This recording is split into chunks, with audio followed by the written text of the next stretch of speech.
Many iPad models use Touch ID, which can be used to unlock your iPad and to authorize purchases, fill in passwords, etc.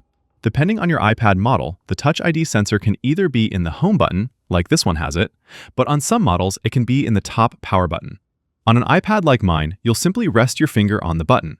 But on the ones that have it in the top button, you'll lightly press it to use Touch ID. To set up Touch ID or add more fingers to it, go to Settings and then scroll down to Touch ID and Passcode. Enter your passcode, and you can configure your Touch ID settings.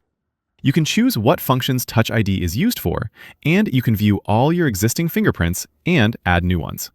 To add a new fingerprint, your iPad will ask you to repeatedly lift and rest your finger on the Touch ID sensor. This is to fully capture your fingerprint, since in regular use, we're usually touching the sensor at a slightly different angle.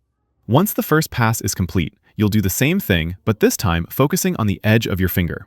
You can add multiple fingers from multiple people if you'd like. Some things to keep in mind. After restarting your iPad, passcode is always required once before you can use Touch ID. Wet fingers or having a thick case over your iPad can sometimes interfere with the scan. So if you're having issues with your Touch ID, make sure your finger is making a full, clean contact with the sensor. Your fingerprint data is stored locally on your device, and it doesn't get uploaded to iCloud or Apple's servers. So if you have privacy concerns, you have nothing to worry about. And that's Touch ID in a nutshell. Leave a comment if you have any questions, and subscribe to get more easy and quick guides like this straight into your YouTube feed. Thanks all, I'll see you in the next one.